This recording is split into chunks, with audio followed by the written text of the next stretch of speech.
Bonsoir à toutes et à tous, il est 19h, nous allons commencer ce premier conseil municipal de l'année 2016. Alors avant cela, je vais faire bien sûr l'appel des élus présents. Alors, je vais faire ici. Monsieur le DGS.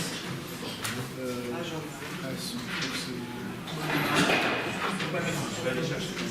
Observateur.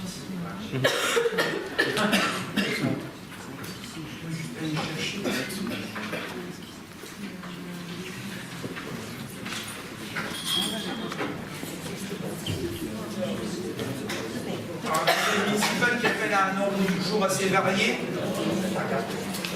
On touche pas mal de choses, un certain nombre de documents aussi à passer en conseil municipal, les documents qui sont déjà passés en conseil communautaire et qu'on doit valider, notamment le schéma de mutualisation et le plan local habitat, et puis après, une clarification sur les événements et les demandes de subventions, puisqu'en début d'année, des structures qui ont des professionnels et forcément des charges importantes ou une avance de subvention qui est rattrapée sur le vote de subvention. Donc voilà un petit peu le genre de choses que nous avons touché un petit peu ce soir.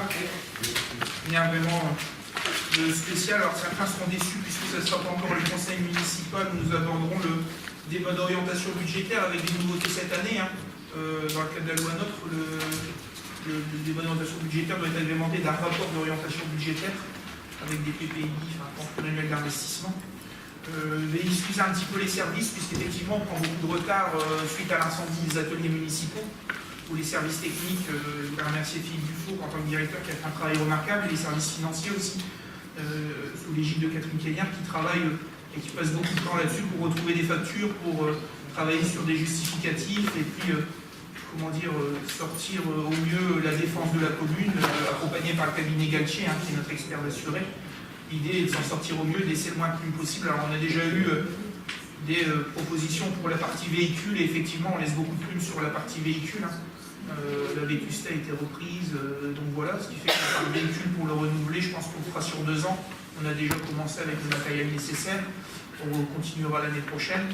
Mais à part 1 ou 2 véhicules qu'on reprendra neuf, le résultat du véhicule sera pris sur des occasions récentes, généralement des véhicules qui ont 2 ans, 30 000 km, et puis qui sont assez satisfaisants pour l'utilisation qu'on en fait au niveau communal. On ne roule pas forcément beaucoup au niveau de la ville, donc voilà. Alors, merci pour le dossier, monsieur le directeur général.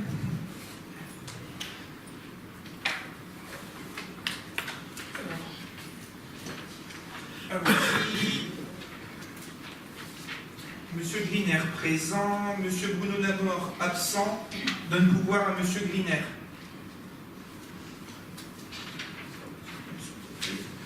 Mademoiselle Denis. Présente. Monsieur Donné Jean-Pierre. Présent. Mademoiselle Gilles Gwendoline, absente. Monsieur Damien Dzezinski, absent excusé, donne pouvoir à Jessica Denis. Mademoiselle Coquelet Camille. Présente. Monsieur Silvestri Francesco. Présent. Madame Loire Marie-Isabelle. Présente. Monsieur Petch Jean-Pierre. Monsieur Bramé Michel. Présent. Madame Ansar Lisiane. Madame Champion Nicole. Présente. Monsieur Lecoq Jean. Présent. Madame Cachmarek Corinne. Présente. Monsieur Patrice Larsin. Présent. Madame Lornier Christine, absente. Est-ce qu'elle a un pouvoir? Elle n'a pas de pouvoir. Madame Delacristel. Monsieur Ducot-Régis. Madame Alexandra Cluse, absente excusée, donne pouvoir à Madame Corinne Cachmarek. Madame Legrand Delphine. Présente. Monsieur Guittier-Descamps, absent excusé, donne pouvoir à Mademoiselle Camille Coquelet. Madame Mazier-Cathy. Présente. Mademoiselle Dubocage Alison. Présente. Monsieur Place Marc. Présent. Madame Guisgan Fernande. Présente. Monsieur Gaillet Joël. Présent. Monsieur Colébaki Patrick. Présent. Madame Dubois Jacqueline, absente excusée, donne pouvoir à Monsieur Silvestri. Très bien, le quorum étant atteint, nous pouvons démarrer notre séance avec le premier point à l'ordre du jour. On nous propose aussi Monsieur Ducrot comme secrétaire de séance. Y a-t-il des remarques particulières des oppositions? Monsieur Ducrot, vous êtes secrétaire de séance. L'approbation des procès-verbaux des conseils municipaux des 17 décembre 2015 et 29 décembre 2015. Y a-t-il des remarques particulières à ce sujet? Des petites annotations? Oui. Simplement, qu'on souhaiterait que paraissent dans les documents annexés le tableau avec les financements qui ont été octroyés dans le cadre du COG. Si c'est une obligation, monsieur Loisy, si ça peut vous faire plaisir, mais on pourra le rajouter. D'accord, merci. On est d'accord, pas de souci. À part ça, pas de remarques particulières. Nous pouvons acter qu'ils sont tous les deux approuvés. Merci. La délibération suivante, il s'agit des ratifications des décisions du maire. Il y en a plusieurs. Le contrat de cession avec l'Amsterdam pour une prestation musicale du groupe Les Voix de l'Âme et de la Soul le 11 décembre. C'était dans le cadre du marché de Noël à 21 h à l'église Saint-Martin. Et il y a eu un contrat qui a été passé avec l'Armstrong domicilié de rue Voltaire à Lille, représenté par M. Alexandre Brouillard, directeur artistique. Le montant de ce contrat s'élève à 2120 € TTC. Le point suivant. Contrat de cession avec Net Événement pour 2 représentations du spectacle MDR, mort de rire pour les non-initiés. Le 18 décembre, l'occasion des fêtes de fin d'année, un contrat de cession a été passé avec l'URL Net Événement, domicilié 190 rue de la Mairie à Lambretin-les-Ardres, représenté par Madame Nathalie Ricoire, pour permettre 2 représentations du spectacle de ventriloquie, MDR, le vendredi 18 décembre à la salle des fêtes pour les élèves de l'école Jean-Marie Brison. Le montant total de ce contrat s'élève, je vais le dire en TTC, 1800 € TTC. Le contrat de cession avec Nat Événement, encore une fois, pour une représentation du spectacle Hypnokev du 23 janvier.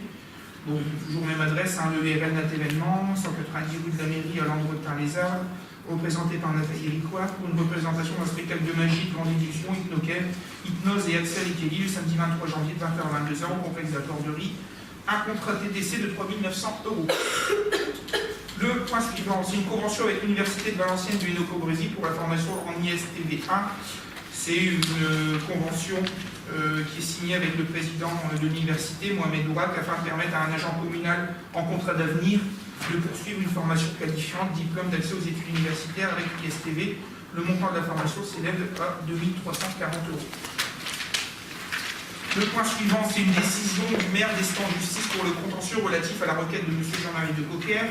M. Jean-Marie de Cocker a intenté un recours en excès de pouvoir pour obtenir l'annulation de la décision implicite de refus sur le recours gracieux présenté contre l'arrêté portant refus de sa demande de permis de construire en date du 6 mai 2015. Pour ce contentieux, une décision a été prise afin de permettre à M. le maire d'Estaing en justice devant les tribunaux administratifs de Lille.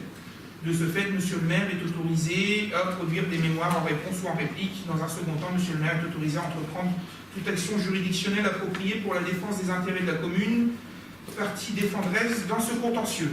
Voilà. Une question. Oui, j'aurais une question. Oui, c'était bon. Oui, c'est bon. Oui, c'est concernant cette implantation. C'est un immeuble, je crois, qui vous refusez le permis de construire. L'acte est clair, il y a eu effectivement un refus de permis de construire. Alors, pour toute information, puisqu'il y a une action en justice, aujourd'hui on se limite pas, je me limiterai à ne pas donner plus d'informations, puisque la justice fait son travail et j'ai une confiance totale aux magistrats français et à la neutralité de la justice française. Donc vous comprenez que puisque on est en instruction, je ne peux pas donner de commentaires supplémentaires à ce sujet. Oui, mais les décisions de justice, on ne peut pas anticiper les décisions de justice, tout à fait, vous avez raison, monsieur le maire. Mais par contre, on peut savoir que la destination, si le maire qui veut rester en justice a gain de cause, ce serait la destruction pure et simple de ce bâtiment. On verra ce que la justice prendra comme décision à ce sujet. Je ne peux pas présager du choix que fera le tribunal administratif à ce sujet. Voilà, je ne peux pas donner plus d'informations. Je crois que vous avez demandé des documents. Tout est d'ailleurs sur les permis de construire refusés ou accordés. Tout est affiché en mairie en temps et en heure. Je ne pense pas qu'il y ait un commentaire supplémentaire à ajouter. On verra vraiment au moment voulu la décision qui sera prise par le tribunal et les suites qui seront données à ce sujet. Voilà. Merci de ces renseignements qui sont, de mon point de vue, assez explicites.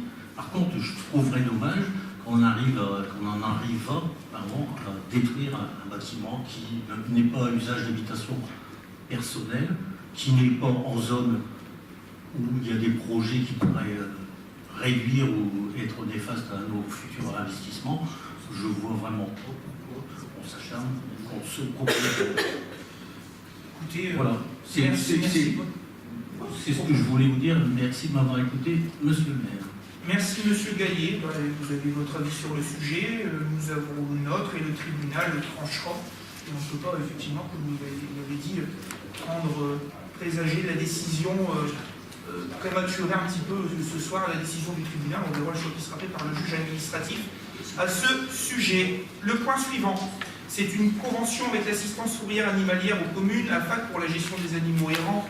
Donc une convention est passée avec la FAC dont le siège social est situé 34 route de Prézot en Arly, représentée par Madame Jeanne-Marie Binot, gérante. La convention prend effet à compter du 1er janvier 2016 pour une durée de 3 ans. Le montant de la participation de la commune est calculé au prix unitaire par habitant multiplié par 0,615 € hors taxe, augmenté du taux de TVA en vigueur 20% sur la base de la population globale des communes établies par le dernier recensement INSEE. 6300, je ne sais pas, dans ces eaux-là. Le dernier, c'est un accord contractuel avec l'association École de production du Hainaut. Dans le cadre de l'appel projet politique de la ville 2016, un accord contractuel a été passé avec l'association École de production du Hainaut, domiciliée 9 rue des Champs à Quiévrochard, représentée par Madame Marie-Josée Naché, présidente, afin d'aménager un jardin pédagogique à l'école Jean-Marie Brison, enfin, d'aménager, de fabriquer, de poser une clôture et 2 portillons pour le jardin pédagogique. Soyons précis. Le montant, l'aménagement se fait par les services de la ville et forcément avec les élèves de l'école qui ont vocation à travailler dans ce projet. Le montant total du contrat s'élève à 3 191,04 € TTC. Le règlement de cette somme se fera en 2 versements. Un premier acompte de 30%, soit 957,31 € TTC, devra effectuer, qui sera fait à la signature et le solde à la réception au montage de la clôture. Ça devrait se faire ici normalement courant mars-avril. Et où? Dans la cour de l'école Louise. Dans la cour. Voilà. Je crois que les services ont commencé à travailler cette semaine dessus. Voilà pour ces informations. Le point suivant, des subventions aux associations. La première concerne le Quiévrochard Pêche Compétition, marqué loi 2015, vente de petites restaurations et boissons, effectivement, pour 127 €, c'est du personnel qui travaillait, et puis généralement, comme la police municipale, le personnel technique, qui prennent un petit sandwich et une boisson en charge de la ville, et puis cette fois-ci, c'était le Quiévrochard Pêche Compétition qui avait la charge de centraliser ce genre de choses. Sur d'autres festivités, c'est d'autres associations. Donc voilà, l'idée est de donner une subvention pour aider cette somme de 127 €. Alors, on va passer au vote s'il n'y a pas de remarques particulières. Y a-t-il des avis contraires, des abstentions? Votez à l'unanimité, je vous remercie. Le point suivant, ce sont des subventions concours du plus beau chalet Noël. Donc on avait organisé, si je ne me trompe pas, Mademoiselle Coquelet, un concours du plus beau chalet où chaque participant pouvait retirer un ticket et il y avait une urne où il mettait l'ordre, le numéro de chalet, les 3 chalets qui trouvaient les mieux décorés, les mieux animés. Le dépouillement a fait que le chalet est arrivé en première position et le Quiévrochard Basket Club Association et touchera une subvention de 150 € si vous en êtes d'accord. En deuxième position, c'est l'association Centre Social Amica Regen qui touchera une subvention de 100 €. Et en troisième, le Quiévrochard Tennis Club qui touchera une subvention de 50 €. Rien de particulier, je pense. Alors, y a-t-il des abstentions, des avis contraires? Votez à l'unanimité, je vous remercie. Une avance de subvention pour le Quiévrochard Tennis Club de 1 000 €. Effectivement, l'association nous a sollicité puisqu'elle veut faire de l'achat de matériel un petit peu en quantité et que sa trésorerie actuelle ne permet pas d'acheter cette quantité de matériel qui fait qu'elle a un prix. Donc, vu du volume, une avance de subvention de 1 000 € a été demandée pour pouvoir acheter le matériel assez rapidement et puis anticiper le tournoi aussi. C'est en partie pour le tournoi qui va arriver. S'il n'y a pas de remarques particulières, nous allons passer au vote. Des avis contraires, des abstentions, votez à l'unanimité, je vous remercie. À la porte ouverte, une avance de subvention sur le fonctionnement 2016 à hauteur de 15 000 €. Oui, y a-t-il des questions? Monsieur Colébaki, c'est à vous. Voilà. Simplement, suite à la réunion partenariale à laquelle nous avons également assisté dernièrement, je crois que Monsieur le Président de la Porte Ouverte, vous avez sollicité pour une subvention complémentaire de 5 000 € par rapport à ce qui avait été voté auparavant. Est-ce que cette somme-là comprend ou ça va revenir sur la table prochainement? Non, la somme-là ne comprend pas, n'est pas comprise dans les 15 000 €. C'est 15 000 € sur 2016. Effectivement, il y aura une étude qui sera faite, je pense, dans le cadre du dépôt du dossier. Et puis, selon le compte de résultats, effectivement, c'est ce qu'on avait abordé. Alors, je sais que le dossier a pris un petit peu de retard, puisqu'il y a en ce moment un contrôle CAF, mais un travail avec la CAF au niveau de la porte ouverte. Et la directrice nous a demandé un certain nombre de documents. Documents du certificat de conformité des bâtiments, les demandes de charges supplétives, et elle nous a informé de manière courtoise que le dossier arrivera avec un tout petit peu de retard, puisque étant en train de travailler sur des documents comptables avec la CAF, on ne peut pas être au champ et à la ville, elle travaille sur le sujet. Donc voilà, ça sera revu dans le cadre du cours de résultat et rajouté s'il y a lieu à la subvention de fonctionnement dans le cadre de l'exercice 2016. C'est pas abandonné. C'est pas abandonné, c'est pas validé non plus, mais c'est pas abandonné, effectivement, c'est toujours sur présentation de documents. Voilà, s'il n'y a pas de remarques particulières, ajoutons, passons au vote. Y a-t-il des abstentions, des avis contraires, votés à l'unanimité? Je vous remercie. L'association Futsal, une subvention de 4 490,05 €, c'est une subvention pour financer une formation d'un brevet professionnel jeunesse, éducation populaire, une mention activité physique pour tous pour un animateur, que je reviens un petit peu sur l'explication. Je vous donnerai la parole juste après. Il y a eu un certain nombre de réunions avec des jeunes et il y avait une demande assez forte sur les questions d'une activité futsal en soirée. Le choix de la ville développé par le service des sports a été de faire un partenariat avec une association futsal, puisque son objectif est de développer le futsal sur la commune et de développer des créneaux horaires. Mais on a eu une attention particulière et une attente particulière de ma part, du service des sports et puis de l'adjoint chargé du sujet, Daniel Gézinski, pour que ce genre de choses soit encadré et que ce ne soit pas du futsal, c'est du futsal loisir, mais que ce ne soit pas une garderie plus qu'autre chose. J'aime pas le terme, mais voilà. Donc l'idée est aussi de mettre des gens professionnels qui vont servir à la fois pour ces activités, qui devraient même se développer prochainement, mais aussi qui servent l'éducateur qui suivra la formation, servira pour l'activité du futsal et pour d'autres activités, peut-être foot ou activités physiques et sportives qui pourraient se développer sur la ville avec d'autres associations. Donc voilà un petit peu le partenariat qui a été proposé et le pourquoi de la subvention. Il y avait une question, M. Kolebaki, c'est à vous. Oui, donc je voulais savoir, il y a un club de futsal, est-ce que ça concerne ce club-là ou il s'agit d'une autre activité? Non, ça concerne le club futsal, je ne sais plus, QFC, c'est ça? Kiel-Rochin Futsal Club, c'est ça. C'est parce que c'est l'association futsal, mais c'est Kiel-Rochin Futsal Club. D'accord. Alors il s'agit quand même d'un engagement conséquent de la part de la ville, 4 486,05 €. Je pense qu'il serait intéressant malgré tout d'avoir un engagement aussi sur la durée de cet éducateur, parce que bon, si c'est pour aller dans un autre club par la suite, est-ce qu'il y a eu un engagement formalisé dans une convention pour demander que l'éducateur reste au moins 3 ans ou 4 ans au sein du club de Kiel-Rochin? Il y a un travail effectivement qui a été fait avec l'agent des sports, avec forcément une convention quadripartite à la fois entre la ville, l'éducateur, l'association futsal et puis le CREPS qui gère le choses. Donc une convention quadripartite a été faite. Il faudrait que je ressorte les détails, mais je sais qu'il y a eu une demande sur une stabilité effectivement sur le club, parce que c'est un investissement, c'est pour former des gens et à la fin de la formation les voir partir ailleurs, c'est pas forcément très intéressant. Donc voilà. Quel va être son contrat de travail à ce jeune? Je ne sais pas du tout comment ça. Aujourd'hui, on est plutôt sur la formation. Je pense que c'est plutôt la formation, elle est assujettie à une situation de travail, donc avec un contrat de travail, un contrat pro. Je ne pourrais pas vous donner plus d'informations pour le moment. Je pense qu'on travaillerait avec le service des sports. L'idée est que pour démarrer la session, une session assez rapidement, il fallait débloquer forcément des fonds. Je pense qu'il y aura quelque chose de fait. Donc, voilà, je ne sais pas dans le détail. Oui, c'est une personne de Kiel-Rochin qui est concernée. Voilà. Oui. C'est tout à fait louable de former les jeunes. On ne dit pas ça en cause. Mais par contre, pour le coup, on aurait peut-être passé par une structure qui l'aurait financé complètement dans le cadre de la formation professionnelle. Effectivement, bon, c'est un choix qui a été fait de faire comme ça.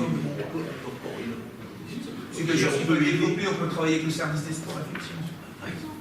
Voilà, on peut travailler sur ce genre de choses. Ou alors par une structure qui cotise la formation continue, et ça serait plus zéro pour la vie. Bon, ça sera un travail, j'en discuterai avec l'agent du service des sports pour qu'on puisse développer ce genre de choses et puis aller chercher des formations si possible. Choisir plutôt la forme. C'est pas sur le fond où on a des attentes, c'est plutôt sur la forme. Ça ferait une économie, mais on pourrait aider ce jeune ou le club autrement. Voilà. À hauteur de cette. Donc voilà un petit peu la proposition qui vous est faite. Je ne sais pas s'il y a d'autres remarques particulières à ce sujet. Alors actuellement on va dessus, on propose cette subvention. Alors peut-être qu'il faudra le voir à un moment, mais à travailler là-dessus. Donc 4 490,05 €. On passe au vote, des avis contraires, des abstentions. Voté à l'unanimité, je vous remercie. Le judo club, une avance sur la subvention de fonctionnement 2016 de 2 000 €. Même chose pour acheter et faire des achats, des investissements au niveau du club. Donc voilà, je ne sais pas s'il y a des remarques particulières. Alors on passe au vote, des avis contraires, abstentions, voté à l'unanimité, je vous remercie. Le studio 920, Même chose, une avance sur la subvention sur la convention de partenariat, puisqu'il y a toujours des salariés. Ce sont des structures à porte ouverte, FIO 920, le Centre social ami Carrégan. Généralement, les structures qui ont des salariés, effectivement, ils ont besoin de continuer à faire fonctionner la structure, à rémunérer les salariés. Donc, puisque les subventions sont des fois votées assez tard, elles ont besoin de trésorerie. Donc, une subvention de 15 000 € est proposée. Y a-t-il des questions particulières? On passe au vote. Des avis contraires, des abstentions, vote à l'unanimité, je vous remercie. Une association Centre social ami Carrégan, une avance subvention 2016. Effectivement, on a eu une demande d'association, encore une fois, une avance de subvention à hauteur de 20 000 € pour l'exercice 2016 qui sera reprise dans la subvention de fonctionnement qui sera votée ultérieurement à ce sujet. Il y aura aussi le travail, puisqu'on a les montants CEJ qui n'avaient pas été votés, les dossiers n'étaient pas en retour, donc je sais que les dossiers sont arrivés, je crois, très dernièrement avec les bilans, etc., sur le bureau de l'agent de développement local, et on pourra délibérer, je pense, dans le prochain conseil, ces actions CEJ au titre de l'année 2015. Et voilà. On ne peut pas leur faire une avance aussi par rapport à ça, le CEJ? On essaye de ne pas dépasser les 23 000 € en avance pour éviter de conventionner tout de suite et d'avoir une convention directe. Donc voilà un petit peu l'option qui a été prise. Voilà, sachant qu'on se voit encore assez souvent avec la CAF sur le sujet. Voilà, s'il n'y a pas d'autres questions, on passe au vote. Le vote est ouvert. Y a-t-il des abstentions, des avis contraires? Vote à l'unanimité, je vous remercie. Bobimos, c'est un rappel de subvention CEJ 2014. Alors, il y a un explicatif au verso. Alors, je vais lire l'explicatif. Dans le cadre des actions inscrites au contrat enfant jeunesse, l'association Bobimos a mis en place des actions au titre de l'année 2014 et uniquement 2014 et pas après, et a consacré sa fonction d'employeur auprès des salariés jusqu'au 31 mars 2015. Dans l'attente de la validation par les services de la caisse d'allocation familiale et direction départementale de la jeunesse et des sports, les modifications des conventions et des déclarations des accueils de loisirs, l'association Bobimos a supporté les charges de fonctionnement des accueils de loisirs. Vous avez un détail d'utilisation de la somme des 19 000 € à l'arrière. On aurait dû délibérer en fait en 2015, puisque c'était toujours délibérant en N+1. Je vous rappelle quelques informations. Le CEJ 2013 avait été voté le 26 décembre 2014 à hauteur de 19 000 € et le CEJ 2012, pour aller un peu plus loin, avait été voté le 5 juillet 2013 à hauteur de 19 000 €. Aujourd'hui, effectivement, action réalisée égale paiement de l'action. Alors, l'association Bobimos, pour être clair dessus, aujourd'hui a arrêté ses activités et un petit peu sur cette veille administrative pour clôturer ses comptes. Un sujet, puisqu'elle avait encore des recettes encaissées. Bien sûr, elle ne porte plus d'activité. Aujourd'hui, il aurait été impossible pour nous de verser 19 000 € à l'association Alliance, qui est reconnue, je le rappelle, que ce soit par la caisse d'allocation familiale, on a vu un certain nombre de documents, comme signataire dans le nouveau CEJ, puisqu'on aurait dû expliquer qu'on votait une subvention qui avait attrait à des activités qui s'étaient portées en 2014, alors que l'association Alliance qui a fait les activités n'existait même pas en 2014. C'est pourquoi cette subvention est fléchée vers Bobimos. Voilà un petit peu pour ces informations. La clé de répartition est expliquée, les accueils des mercredis, les accueils des samedis, les accueils périscolaires, les accueils extrascolaires, tout est vraiment expliqué. Vous avez des documents à côté, on a d'autres documents qui viennent à la direction jeunesse et sport, on a eu un compte de résultats, enfin voilà. Voilà un petit peu pour les informations à ce sujet. Y a-t-il des questions spécifiques ou des remarques? Non, pas de remarques. On passe au vote alors. Alors, y a-t-il des avis contraires, des abstentions? Votez à l'unité, je vous remercie. Le point suivant, l'harmonie, même chose, à contre politique de la ville 2016, totalité d'action 21 850, donc même chose, une avance de subvention entre guillemets de 5 000 €, puisque c'est l'harmonie qui supporte un poste dont la fiche a été validée en contrat de ville. Mais comme on dit à chaque fois, il faut quand même rémunérer la personne pour des questions de trésorerie, une avance de subvention est demandée à hauteur de 5 000 €. Je ne sais pas s'il y a des remarques particulières, des avis contraires, des abstentions. Votez à l'unité, je vous remercie.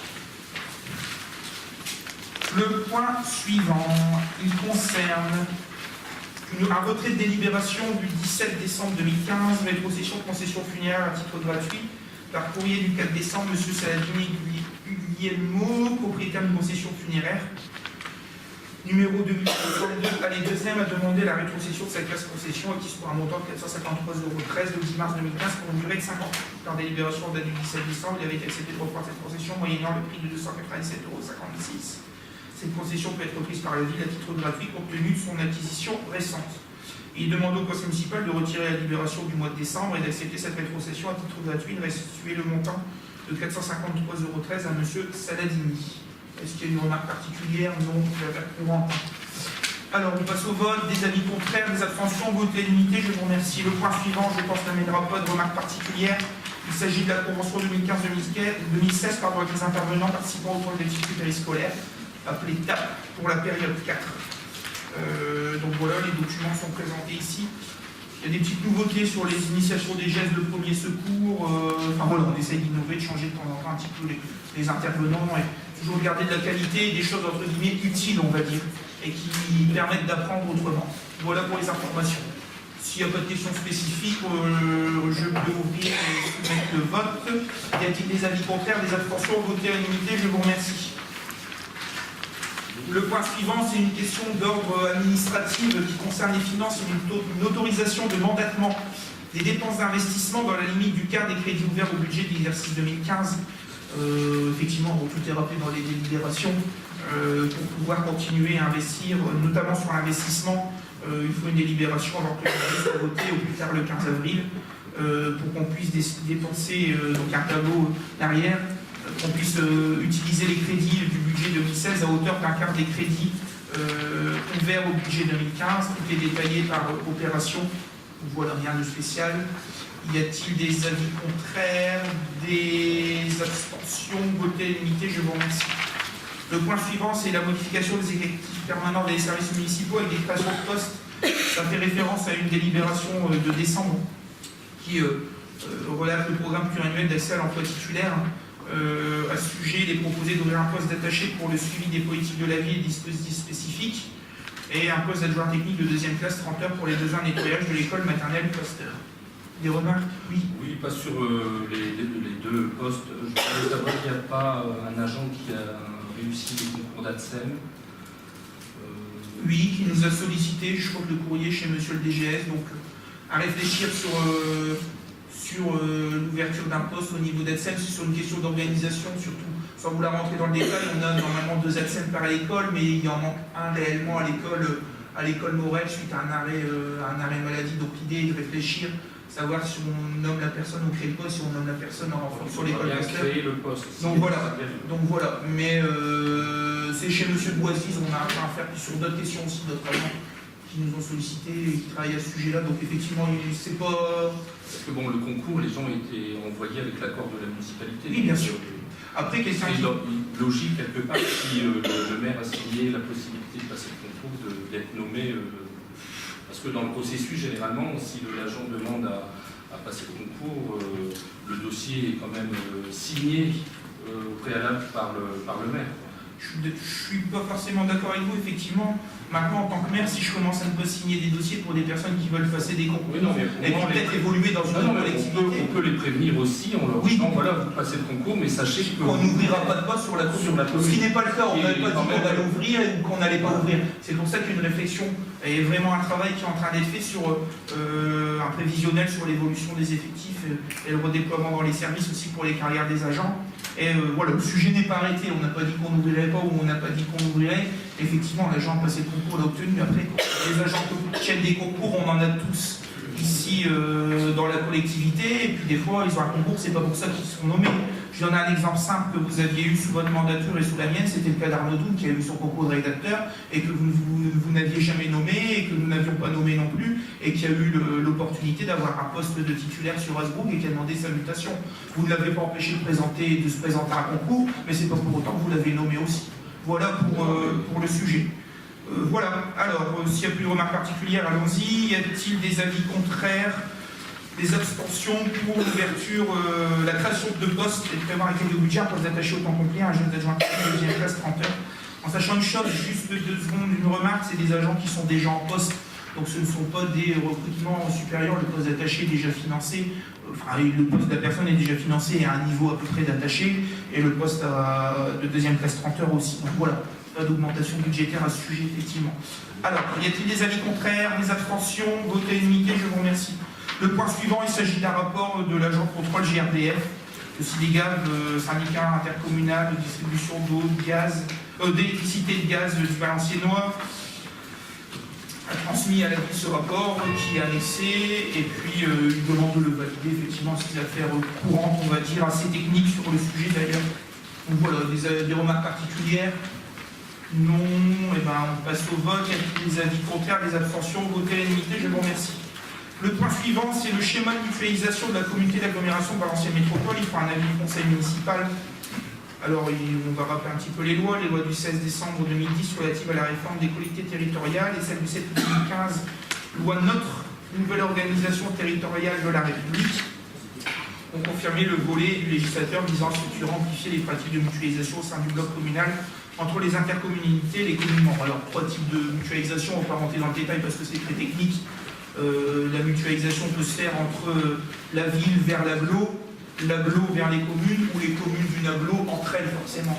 J'aurais tendance à dire que la mutualisation, même dans ce type de document, elle se fait au quotidien de manière informelle, sur le type de matériel, des fois sur des agents qui sont des agents intercommunaux, ou des agents qui sont mis à disposition des fois temporairement sur un sujet pour venir renforcer un service. Donc voilà, là c'est un document effectivement qui est obligatoire, rendu obligatoire par la loi. L'agglomération a déjà fait passer ce document en conseil communautaire, je crois, qui a été validé, il est demandé aux communes maintenant d'émettre leur avis sur le sujet. Bon, c'est très très technique, il y a eu des comités de pilotage avec des élus, des comités de pilotage avec des techniciens. Un certain nombre de sujets sont montés, bon, des fois des utilisations personnelles ou de matériel, ou des utilisations de formation, de services qui peuvent se faire.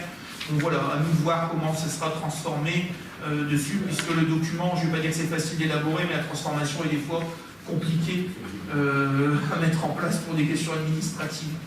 Donc voilà, je ne sais pas s'il y a des remarques particulières, oui. Oui, j'en aurais, parce que c'est vrai que les démarches. Voilà. Oui, c'est vrai que c'est facile sur le papier, mais quelquefois la coopération, ça peut nous amener. Par exemple, je vois des remplacements personnels, je vois des besoins en ressources humaines, je vois aussi qu'on peut échanger les techniciens, on peut échanger aussi les projets, on peut échanger les actions. Et puis je me penche, je vois qu'on peut disposer d'une aide pour les communes en matière de logement indigne et insalubre. Là, une opération qui est bonne. Mais je vois, à l'affiche, ça c'est le projet numéro 1. Je vois qu'il faut adopter le PLH.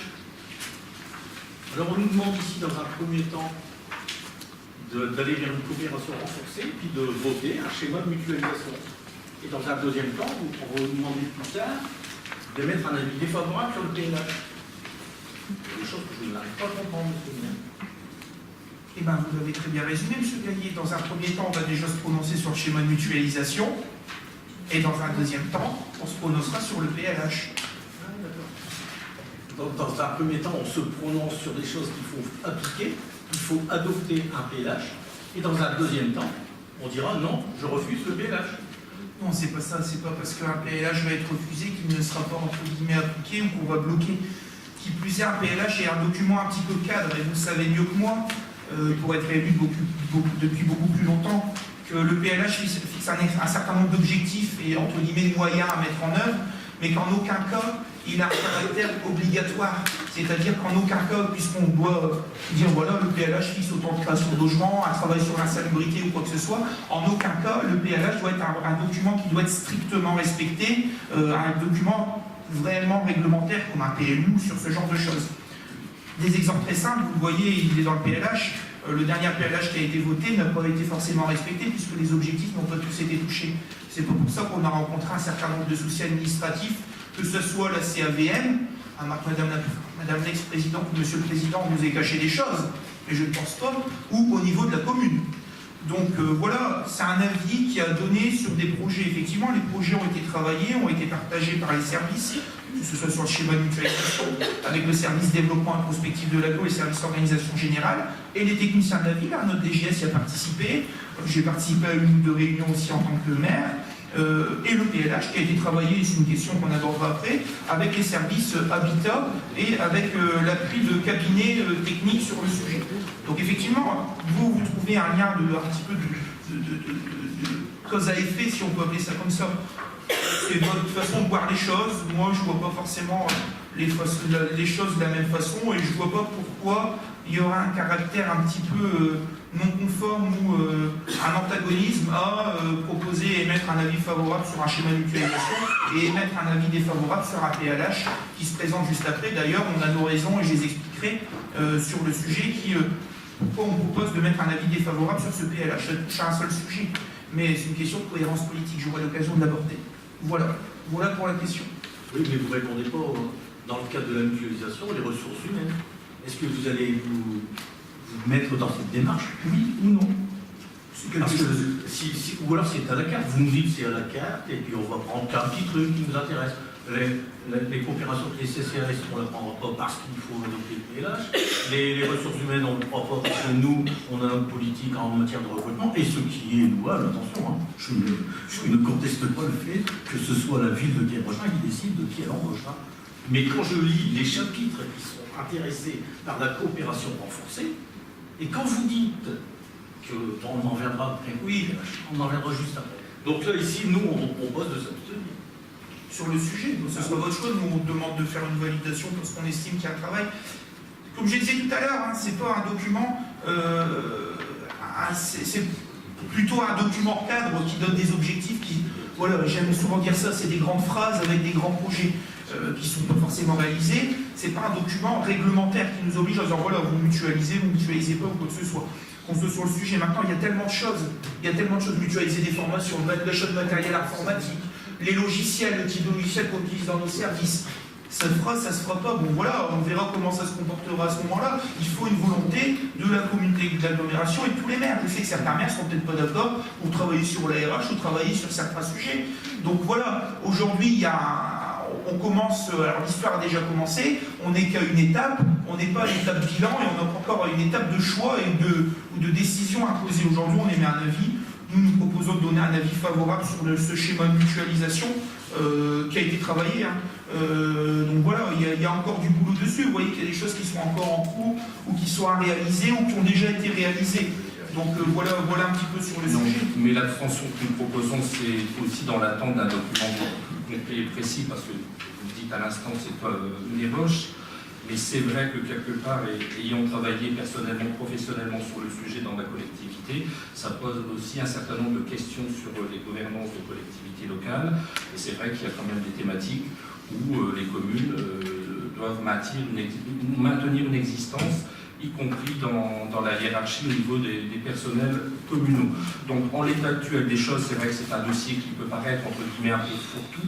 C'est vrai que bon, si on pouvait choisir effectivement un tiroir, un certain nombre de choses, ça serait peut-être intéressant, mais c'est vrai que dans la globalité, nous on préfère attendre. Alors c'est pas qu'on observe, mais bon, je pense qu'il faudra y travailler aussi. Mais en l'état actuel, on préfère s'abstenir tant qu'on n'aura pas des précisions, notamment en ce qui concerne cet aspect ressources humaines. Je pense que c'est important. On évoque même qu'un jour, les directions générales de services ne seraient que pour les communes que des DG au lieu de DGS qui seraient choisis par l'agglomération. Donc, ça existe. C'est des schémas qui existent dans certains pays. Il y a l'exemple de l'Italie où les DGS ne sont plus nommés par les maires, mais par la compétence, l'intercommunalité au-dessus. Donc, nous, on est assez vigilants et pour l'instant, on préfère s'abstenir, qui n'est pas...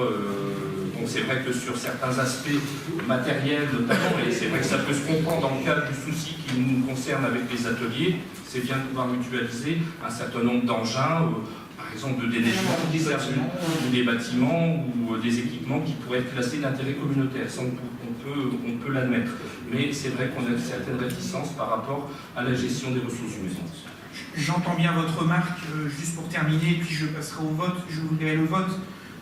J'entends bien votre remarque, notamment sur les questions, qu'il y a un document qui n'est pas achevé, sur les types de modes de gestion, voire de gouvernance qui pourraient se faire à l'avenir à ce niveau-là, notamment sur la gestion des ressources humaines.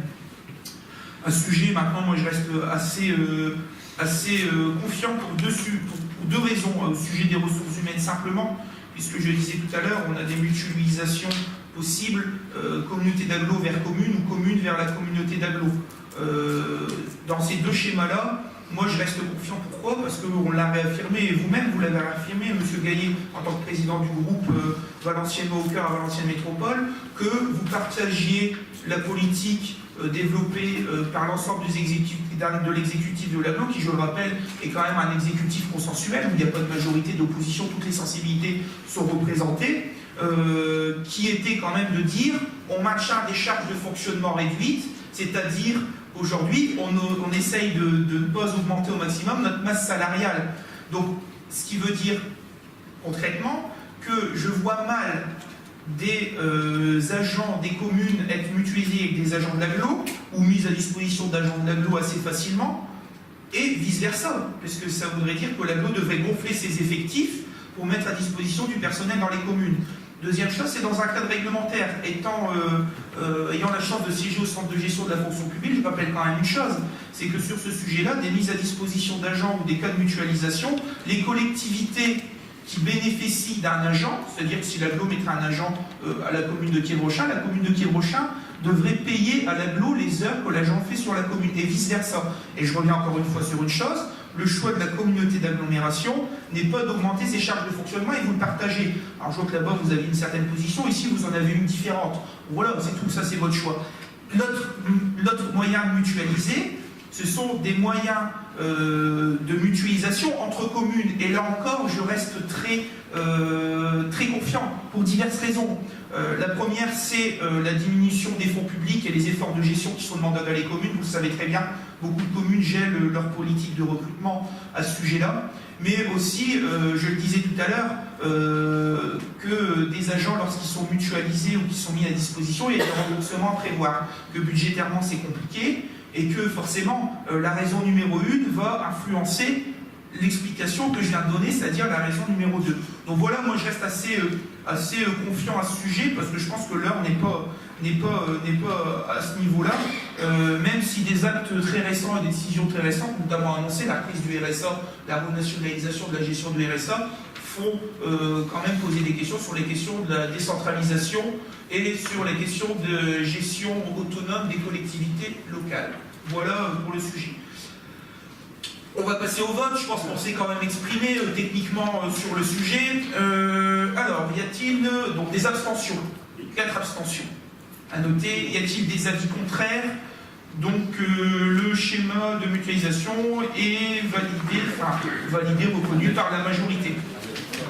Un avis favorable, apporte un avis favorable, et puis 4 élus ont un avis, s'abstiennent sur le sujet pour le moment.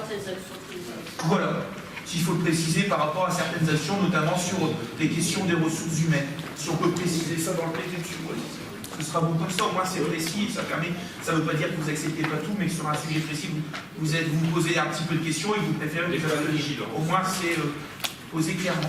Voilà, merci à vous. Le point suivant, c'est le projet PLH 2016-2021. Donc on va rappeler que les statuts de la communauté d'agglomération de l'ancienne métropole, dans ces statuts, détient la compétence habitat. Il y a un PLH actuel qui a été approuvé par la délibération du conseil municipal le 24 octobre 2008.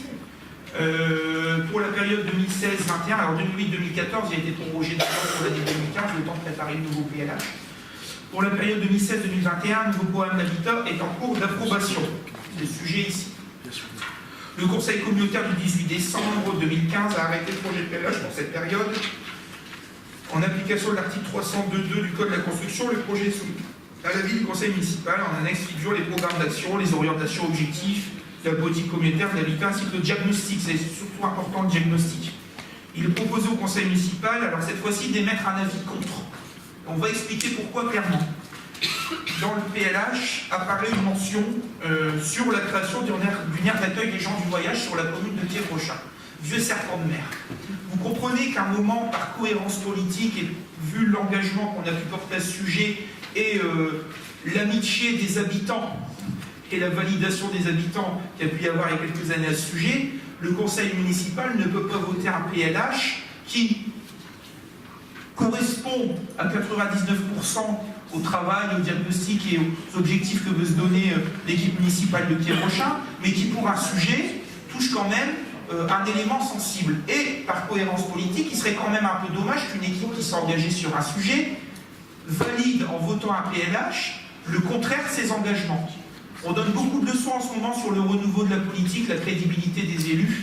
Je ne reviendrai pas d'ailleurs sur les nouveaux ministres qui viennent d'être nommés, qui il y a quelques mois sur Twitter n'hésitaient pas, avec de belles invectives et de grandes phrases, à insulter le gouvernement ou le président, et qui aujourd'hui sont honorés, je pense à Mme Cos par exemple, sont honorés de faire partie du gouvernement. Je pense que ça donne pas de cohérence. Je pense qu'aujourd'hui, il faut être cohérent en politique. On s'est positionné sur un sujet, on va quand même pas faire valider un PLH dans lequel apparaît clairement la création d'une aire d'accueil des gens du voyage sur la commune. Pour revenir sur le sujet de manière générale, le PLH. Le PLH, que reprend-il pour donner quelques chiffres? Alors, la commune de Quirocha est reprise dans ce qu'on appelle le secteur est de l'agglomération. Le secteur est comprend les communes de Bonin, Vic, Caroupe, Crépin et Quirocha. Sur la commune de Quirocha, comment se compose un petit peu le parc d'habitat? Sur la commune de Quirocha, nous avons 15% de logements locatifs privés. Nous avons 38,5% de logements locatifs sociaux et 46,5% de logements où ce sont des propriétaires occupants. Ça, c'est l'inventaire SRU du 1er janvier 2014. C'est la base du diagnostic. Nous avons un solde migratoire positif, ce qui est rare. C'est-à-dire que nous avons plus de nouveaux habitants qui arrivent, plus d'habitants qui arrivent que d'habitants qui partent ou qui décèdent. Voilà. Le revenu médian des ménages, nous faisons partie des communes qui ont le revenu médian des ménages par unité de consommation les plus faibles. C'est-à-dire qu'à Quirocha, en moyenne, les ménages par unité de consommation ont un revenu entre 990 et 1100 € par mois. On est dans les plus faibles. On fait partie des communes à ce sujet-là. Vous pouvez sur Escaut, Beuvrache, Condé, Vieux-Condé, voilà un petit peu le type de commune repris là-dedans. Les enjeux qu'il y a sur la commune, c'est un enjeu sur la vacance. On a presque 10% du parc de logements vacants. Vous voyez, il y a beaucoup de maisons à vendre, de maisons inoccupées actuellement. On a un travail à faire sur la réhabilitation thermique, notamment du parc, Francesco Silvestri nous dit ça, bon, sur le parc privé, mais aussi sur le parc social ex-minier. Ça validera un certain nombre de choses que j'aborderai après. On a un vieillissement de la population. On a la production de logements en accession et en lot libre à développer. Et on a un gros travail sur la lutte contre l'insalubrité et les marchands de sommeil. Je donne un chiffre, on a au minimum 15% du parc privé qui est considéré comme indigne. Donc il y a un gros travail là-dessus. On est reconnu comme une commune peu attractive, notamment les ménages de CSP supérieurs. Alors on a un certain nombre d'enjeux à travailler, c'est ce que le PLH nous présente, et les réunions qu'on a pu faire avec les services et ces choses-là qui remontent clairement sur notre commune. On doit limiter clairement le développement du parc social locatif. En effet, on a 38,5% de logements sociaux sur la commune. D'autres communes sont en dessous de ces seuils-là, et l'idée, et ce qui a été défendu par les élus communautaires à la commission, c'est de mettre le paquet sur ces communes-là pour qu'elles ne payent plus d'amende parce qu'elles sont en dessous du seuil des logements sociaux et que la production se fasse sur ces communes-là. Favoriser les projets en accession et en lot libre sur la commune pour rééquilibrer la mixité sociale et effectivement faire rentrer des recettes fiscales et attirer de nouvelles familles sur la commune. L'idée, c'est de mettre des parcours en termes d'habitat, c'est-à-dire les personnes qui sont locataires qui peuvent devenir après propriétaires par l'accession sociale ou par l'achat et la construction de maisons. On demande aussi de travailler sur un habitat adapté pour les publics, notamment les personnes âgées, béguinage. C'est pour ça qu'on est bien dans notre cadre et qu'on maintient notre projet de béguinage. On a commencé à rencontrer les opérateurs et le PF sur le site Équipart. L'ancien site Équipart a dit au secteur de Blanc-Misseron, le site quand même paraît très pertinent par sa position, et je pense que ça sera un quartier qui sera intéressant. Et le projet c'est certainement accueilli dans de meilleures conditions par les riverains que le projet qui était prévu initialement, notamment par le cabinet, alors je ne sais plus le nom, Orgeco. Donc voilà, et puis l'idée d'un béguinage aussi, ça part d'un certain nombre de choses, on l'avait déjà dit, c'est que des personnes âgées, et on le sait, habitent souvent dans des grands logements pour certains depuis longtemps, ils sont en couple ou ils sont veufs, et ils ont des T4 ou des T5, et on a des familles qui ont besoin de T4 ou de T5 et qui sont aujourd'hui dans des petits logements. Donc ça permet certainement de libérer cette situation et éviter la précarité à la fois énergétique et aussi financière. Ces personnes-là qui n'ont peut-être pas les moyens de chauffer leur maison parce qu'elle est trop grande et puis qui ont des loyers assez élevés par rapport à leurs revenus. Notamment personnes qui se retrouvent seules, les veuves qui se retrouvent seules et qui se voient des fois sucrer le pension de leur mari à moitié. Voilà. On a un travail à faire. Ouais, on a un travail à faire sur le cadre de vie et sur les services pour améliorer l'attractivité de notre commune, alors qu'on a, je pense, pas mal de choses. L'idée, c'est d'avoir un bon travail sur notre attractivité. Et apparaît la création d'une aire d'accueil des gens du voyage sans plus de détails. Alors, si on reprend le schéma départemental d'aménagement d'aire d'accueil pour les gens du voyage, on reste quand même sur la commune un projet validé, un projet attendu de 24 places 12 emplacements à ce sujet. Bon, je pense qu'on a déjà assez discuté auparavant. Après, on peut ouvrir le débat et en discuter rapidement, même si c'est qu'un point de détail sur ce PLH, mais un point de détail qui nous